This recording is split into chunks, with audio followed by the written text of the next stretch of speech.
بسم اللہ الرحمن الرحیم۔ شروع اللہ کے نام سے جو بڑا مہربان نہایت رحم کرنے والا ہے۔ محترم ناظرین، ہر انسان اللہ کی رحمت کا امیدوار ہے۔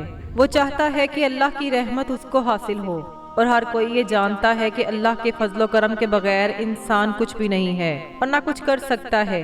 یہ اللہ کا رحم و کرم ہی ہے کہ انسان کو اللہ نے اپنی نعمتوں سے نوازا ہوا ہے۔ جو اس کی اطاعت کرتے ہیں انہیں بھی اللہ نوازتا ہے، اور جو اطاعت نہیں کرتے انہیں بھی نوازتا ہے۔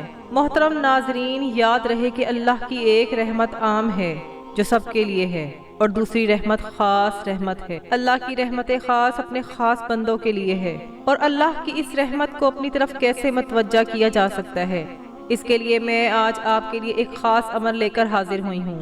یہ خاص عمل کیا ہے، اس کو جاننے کے لیے آپ نے ویڈیو کو آخر تک لازمی دیکھنا ہے۔ محترم ناظرین، آپ کو آج کے ٹاپک کے حوالے سے مکمل تفصیل بتاؤں گی، لیکن اس سے پہلے آپ سے درخواست ہے کہ اگر آپ میرے چینل پر نئے ہیں اور آپ نے میرے چینل کو ابھی تک سبسکرائب نہیں کیا تو میں آپ سے گزارش کرتی ہوں کہ آپ میرے چینل کو سبسکرائب کر لیں اور ساتھ لگے بیل آئیکن کو بھی دبا دیں، کیونکہ اس طرح کے اعمال اور وظائف میں ڈیلی بیسس پر آپ کے حوالے کرتی رہتی ہوں۔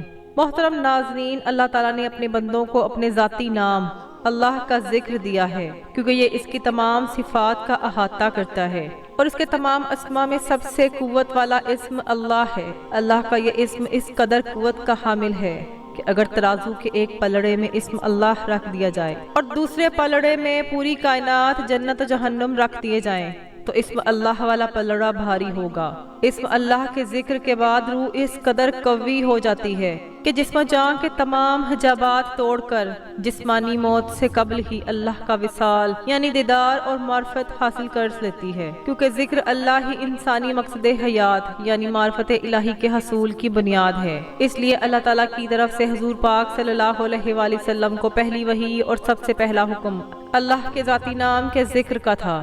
اقرا بسم ربک الذی خلق، جس کا ترجمہ کچھ یوں ہے، اپنے رب کے نام اسم اللہ سے جس میں خلق کو پیدا کیا۔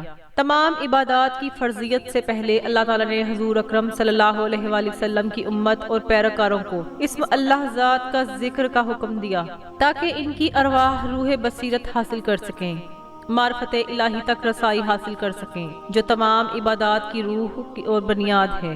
دین کی اس بنیاد کے مضبوط ہونے کے بعد ہی ان پر ظاہری عبادات فرض کی گئی ہیں، اور آج میں آپ کو جو عمل بتانے جا رہی ہوں وہ عمل اسم ذات اور ساتھ میں اللہ تعالیٰ کے دو صفاتی ناموں کا ہے۔ اللہ کے وہ دو صفاتی نام رحمان اور رحیم ہیں۔ یہ دونوں کلمے عربی مادہ رحم سے مشتق ہیں اور مبالغہ کے صیغے میں آتے ہیں، اس لیے دونوں کے معنوں میں کثرت و وحدت پایا جاتا ہے۔ وہ ہے بہت مہربان اور بیجا رحم کرنے والا۔ قرآن و حدیث کے دلائل سے واضح ہے کہ اللہ تعالیٰ جس طرح دنیا میں مومنین پر مہربان ہے، اسی طرح کافروں اور حاضر نافرمانوں پر بھی مہربان ہے، بلکہ وہ تو کائنات کی ساری مخلوقات پر از حد مہربان ہے۔ یہ بات تجربات و مشاہدات سے بھی واضح ہے۔ یہ بات اس دلائل سے بھی واضح ہے کہ اگر اللہ ان پر مہربانی نہ کرتا تو کافروں کو کبھی دنیاوی سکون میسر نہیں ہوتا۔ انہیں اللہ کی نعمتوں مثلاً سورج، چاند، ستارے، زمین، پانی، ہوا وغیرہ سے فائدہ اٹھانے کا کوئی حق نہیں ہوتا، بلکہ یہ کہہ لیں کہ انہیں سانس لینے تک کا بھی حق نہیں ہوتا۔ لیکن چونکہ یہ بھی اللہ کے بندے اور اس کی مخلوق ہیں، اسی وجہ سے اللہ کی دی ہوئی نعمتوں سے فائدہ اٹھانا اللہ کی مہربانی عام ہونے کی دلیل ہے۔ محترم ناظرین، آپ کو یہ بتاتی چلوں، اکثر علماء کے نام سے یہ قول مشہور ہے کہ رحمان کی صفت عام ہے جس پر مومنوں کافروں دونوں کا شمول ہے، جبکہ رحیم کی صفت خاص ہے جو آخرت میں مومنوں کے لیے ہے۔ اس لیے بعض لوگ اس طرح اللہ سے دعا کرتے ہیں، یا رحمان الدنیا، اے دنیا کے رحمان، اور اے آخرت کے رحیم، یا رحمان الدنیا یا رحیم الآخرہ، اے دنیا کے رحمان اور آخرت کے رحیم۔ محترم ناظرین، یاد رہے قرآن پاک میں رحمان اور رحیم متعدد بار آیا ہے۔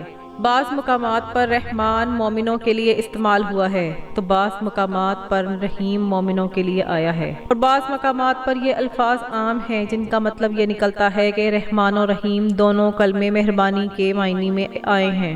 محترم ناظرین، اب میں آپ کو بتاتی چلوں کہ چلتے پھرتے یا اللہ یا رحمانو یا رحیمو کا ورد کرنے سے آپ کیسے اللہ کی رحمت کو اپنی جانب راغب کر سکتے ہیں؟ محترم ناظرین، اس بارے میں تو آپ تفصیل جان چکے ہیں کہ ان ناموں میں اللہ کی صفات رحمان اور رحیم کا حد درجہ مبالغہ پایا جاتا ہے، اور جب بندہ ان ناموں کی کثرت کرتا ہے تو اللہ کی رحمت اس کے ساتھ ہو جاتی ہے۔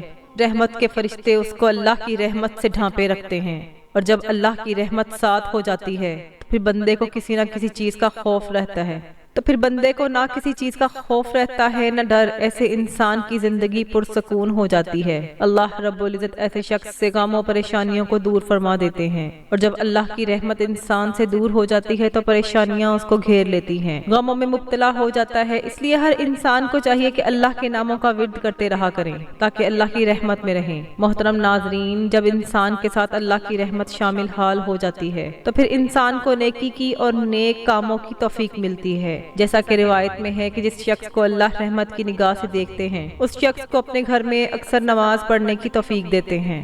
اس لیے اللہ کے ناموں کے ورد کو اپنا معمول بنائیں۔ دنیا کی مصیبتوں پریشانیوں سے بھی نجات ملے گی اور آخرت کی مصیبتوں پریشانیوں سے بھی اللہ تعالیٰ محفوظ رکھیں گے۔ محترم ناظرین، رحمان اور رحیم کے بارے میں ابن عباس رضی اللہ عنہ فرماتے ہیں، دونوں قسم مہربانی پر دلائل ہیں اور ایک دوسرے کی نسبت زیادتی اور مبالغہ پایا جاتا ہے۔ پھر یہ زیادتی کبھی مقدار کی کمی بیشی کے لحاظ سے ہوتی ہے، یعنی رحمت سے فائدہ اٹھانے والے زیادہ ہوتے ہیں۔ اس اعتبار سے اللہ کو رحمان دنیا اور رحیم الآخرہ کہتے ہیں، جو کہ رحمت آخرت میں صرف پرہیزگاروں کا حصہ ہے۔ آخرت میں رحمت سے فائدہ اٹھانے والے صرف مومن ہوں گے، اور دنیا میں سب ہی لوگ فائدہ اٹھانے والے ہیں، مومن بھی اور کافر بھی، اور کبھی یہ زیادتی محض کیفیت کے لحاظ سے ہوتی ہے۔ اس لحاظ سے اللہ تعالیٰ کو رحمان الدنیا اور رحیم الآخرہ کہتے ہیں، کیونکہ آخرت کی تمام نعمتیں بیش قیمت ہیں اور دنیا کی بعض نعمتیں حقیر ہیں۔ محترم ناظرین، اللہ تعالیٰ وہ ذات ہے جو تمہارے سانس بھی گنتا ہے، جو اپنے فضل و کرم سے تمہاری مشکل کشائی فرماتا ہے، جس سے خیر کی امید کی جائے، جس کے فضل کرم کے بعد کسی کی ضرورت نہیں پڑتی، جو اپنی طاقت سے ہر مصیبت ٹالنے پر قادر ہے۔ اللہ وہ ذات ہے جس کے سامنے ضروریات پیش کی جائیں تو فوراً پوری ہو جاتی ہیں، اور جب کسی کے بارے میں فیصلہ کرتا ہے تو اٹل اور ناقابل تردید ہوتا ہے۔ اس لیے بندوں کو چاہیے کہ ایسی ہی ذات کو پکاریں جو کہ حقیقی معنوں میں پکارنے کے لائق ہے، اور ہر مشکل کی چابی اس کے پاس ہے۔ اللہ رب العزت سے دعا ہے کہ اللہ ہمیں اپنی رحمت سے مالا مال فرما دے اور عافیت کے فیصلے فرما دے۔ اللہ تعالیٰ ہمیں دنیا اور آخرت میں بھلائی عطا فرمائے۔ اللہ تعالیٰ ہمیں دین کو سمجھنے کی توفیق عطا فرمائے۔ آمین ثم آمین۔ محترم ناظرین، میں امید کرتی ہوں کہ آپ کو آج کی میری یہ ویڈیو ضرور پسند آئی ہوگی۔ اگر آپ کو میری یہ ویڈیو پسند آئی ہے تو سب سے پہلے اس کو لائک کریں اور اپنی رائے کا اظہار کمنٹ سیکشن میں ضرور کریں، اور آپ سے ایک بار پھر درخواست کرتی ہوں کہ آپ میرے چینل آن لائن وظائف اور تلاوت کو ضرور سبسکرائب کریں، اور ساتھ ہی لگی بیل آئیکن کو بھی دبا دیں تاکہ آپ کے پاس میری مزید ویڈیوز کی نوٹیفیکیشن آپ کو ملتی رہے۔ اللہ تعالیٰ ہمیں زندگی میں آسانی عطا فرمائے اور آسانیاں تقسیم کرنے کی توفیق عطا فرمائے۔ آمین ثم آمین۔ جزاک اللہ۔ السلام علیکم ورحمۃ اللہ وبرکاتہ۔